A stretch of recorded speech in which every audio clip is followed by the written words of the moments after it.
પહેલા આપણે જેટલા વટાણા હોય તે પ્રમાણે વાસણ લઈને તેમાં વટાણા ડૂબે તેટલું પાણી ગરમ મૂકીશું. પાણી ગરમ થાય એટલે 2 ચમચી ખાંડ નાખીશું. ખાંડ નાખવાથી વટાણાનો કલર સરસ ગ્રીન જ જળવાઈ રહે છે. 1 કિલો વટાણા છે એટલે 2 ચમચી ખાંડ નાખી છે. પછી તેમાં બધા જ વટાણા એડ કરી દઈએ. હવે 3 મિનિટ જેવું ગેસને મીડિયમ ફ્લેમ ઉપર ઉકળવા દઈશું. આ રીતના સતત ચલાવતા રહીશું. 3 મિનિટ થઈ ગઈ છે. હવે ગેસની ફ્લેમ બંધ કરીને બધા જ વટાણાને ઝારા વડે બીજા વાસણમાં કાઢી લઈએ. આ પ્રોસેસ ખૂબ જ ઝડપથી થઈ જશે.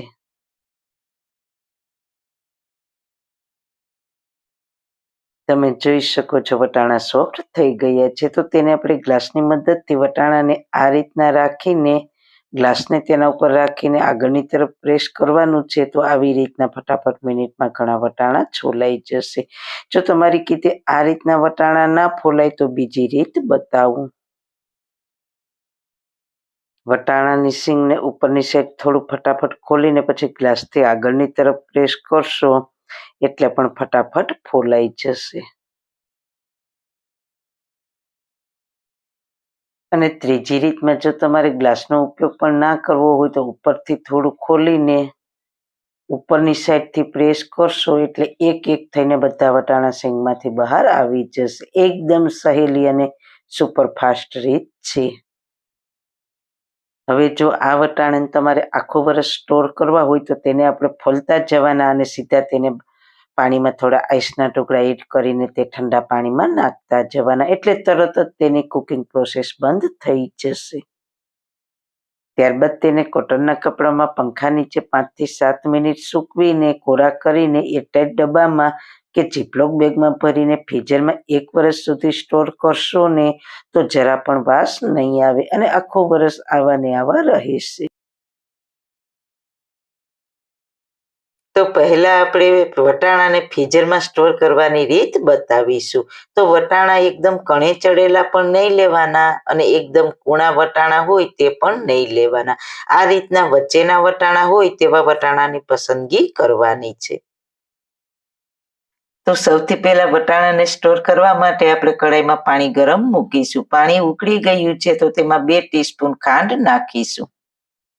ખાંડથી વટાણામાં મીઠાશ અને તેનો એકદમ લીલો કલર જળવાઈ રહે તે માટે નાખીશું. ખાંડને મિક્સ કરી દઈએ. હવે ઉકળતા પાણીમાં વટાણાને નાખીશું અને હલાવી લઈએ અને ગેસની ફ્લેમ હાઈ રાખીશું અને 2 મિનિટ થવા દેશું એટલે વટાણા બધા પાણીમાં ઉપર આવી જશે. તો વટાણા પાણીમાં ઉપર આવી ગયા છે તો ગેસની ફ્લેમ બંધ કરી દેશું. હવે એક બાઉલમાં ઠંડુ પાણી લેશું. ઠંડુ ના લેવું હોય તો નોર્મલ પાણી પણ લઈ શકો છો, પણ મેં પાણીમાં થોડાક બરફના ટુકડા નાખ્યા છે. હવે ગરમ પાણીમાંથી વટાણાને કાઢી લેશું અને તરત જ ઠંડા પાણીમાં નાખી દેશું એટલે તેની કુકિંગ પ્રોસેસ બંધ થઈ જશે.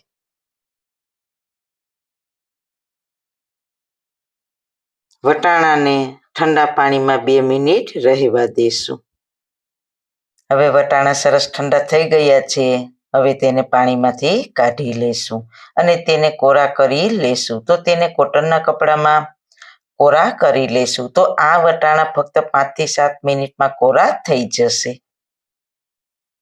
તો આ રીતના કોટનના કપડામાં પંખા નીચે રાખશું એટલે ફટાફટ કોરા થઈ જશે. પણ આ રીતના એક એક દાણો રહે તે રીતના પાથરી દેવાના અને તેને 7 મિનિટ પંખા નીચે રહેવા દેશું.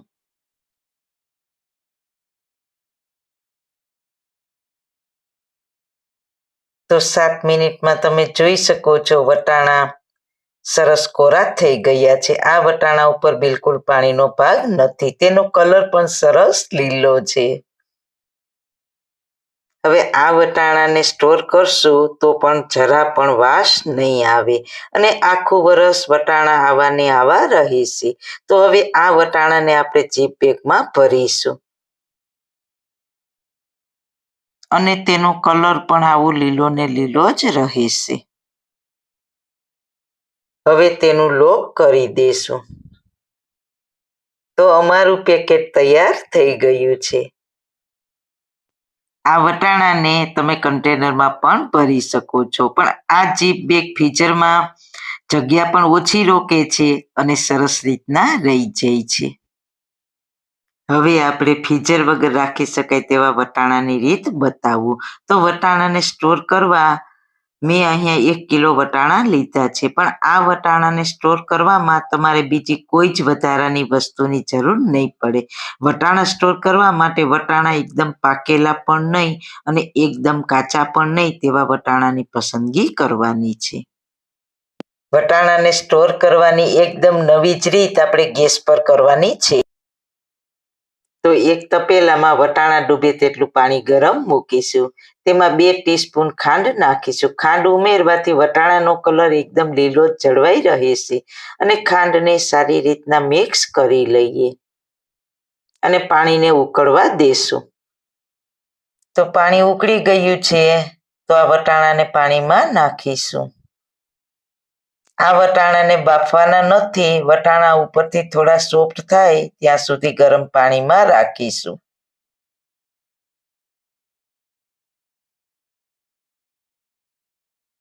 અને ગેસની ફ્લેમ મીડિયમ રાખીશું. તો 1 મિનિટ જેવું ઢાંકણ ઢાંકીને તેને થવા દેશું. 30 સેકન્ડ જેવું થાય એટલે ઢાંકણ ખોલીને વટાણાને ઉપર નીચે કરી દઈશું. 1 મિનિટ જેવું થયું છે, તો આપણે વટાણાને જોઈ લઈએ.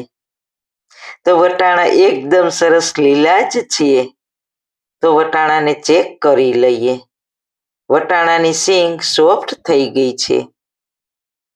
તો વટાણાને વધારે બાફવાના નથી, તો ગેસની ફ્લેમ બંધ કરી દઈશું. હવે આપણે વટાણાને ગરમ પાણીમાંથી તરત જ બહાર કાઢી લેશું. વટાણા વધારે બફાઈ ના જાય તેનું ધ્યાન રાખવાનું છે. ઉપરનો ભાગ સોફ્ટ થાય ત્યાં સુધી તેને રાખવાના છે. તો હવે બધા વટાણાને આપણે કાઢી લેશું. હવે વટાણાને ફોલી લેશું. તો વટાણાને ફોલીને તેના દાણાને ઠંડા પાણીમાં નાખવાના છે.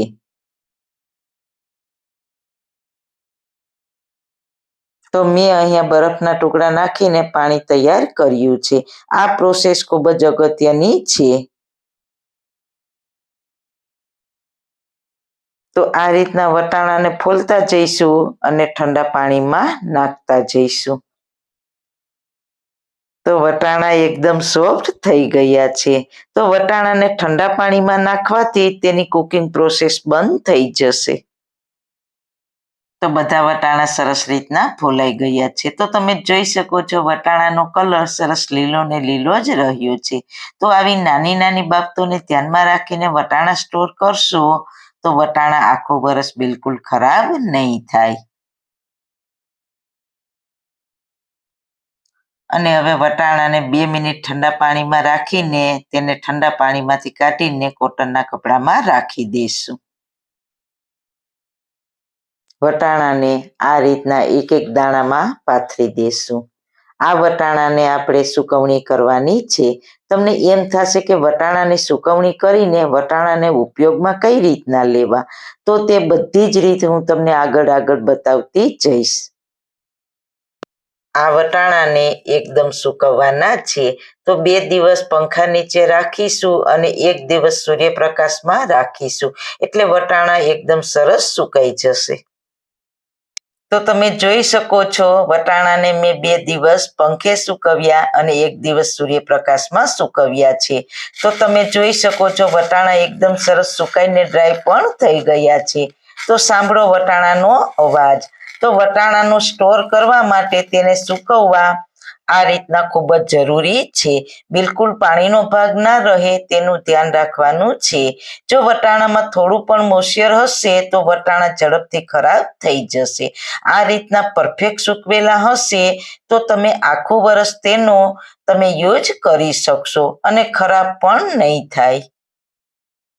હવે વટાણાનો ઉપયોગ કઈ રીતના કરવો એ તમને બતાવું. તો વટાણાનો ઉપયોગ કરવા માટે એક તપેલીમાં ગરમ પાણી લેશું. ગરમ પાણીમાં તમારે જેટલા વટાણાની જરૂર હોય તેટલા વટાણા પલાળવાના. હું અહીંયા થોડા વટાણા પલાળું છું.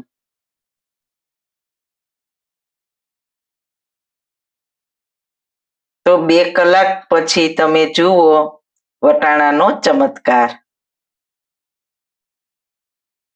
2 કલાક થઈ ગઈ છે, વટાણા સરસ ફૂલી ગયા છે અને તાજા વટાણા જેવા જ.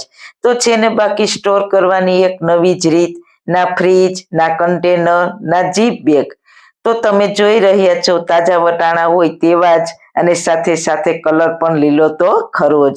જો તમારી પાસે વટાણા પલાળવાનો ટાઈમ ના હોય તો તેને તમે તાત્કાલિક કુકરમાં 3 વિસલ કરી લેવાની. તો છે ને બાકી સ્ટોર કરવાની પરફેક્ટ રીત. તો હવે આ વટાણાને કાચની બોટલમાં ભરી દેશું. વટાણા એકદમ સુકાઈને ડ્રાય થાય પછી જ ભરવાના છે. જો વટાણામાં થોડો ભેજ હશે તો વટાણા ખરાબ થઈ જશે. તો આ રીતના વટાણાને સ્ટોર કરીને તમે આખું વરસ વાપરી શકો છો અને ફ્રીજમાં પણ રાખવાની ઝંઝટ વગર. તો વટાણાને સ્ટોર કરવાની આ બેસ્ટ રીત છે. તો તમે પણ જરૂર એક વખત ટ્રાય કરજો. અત્યારે માર્કેટમાં એકદમ સરસ વટાણા સસ્તા અને સારા મળે છે.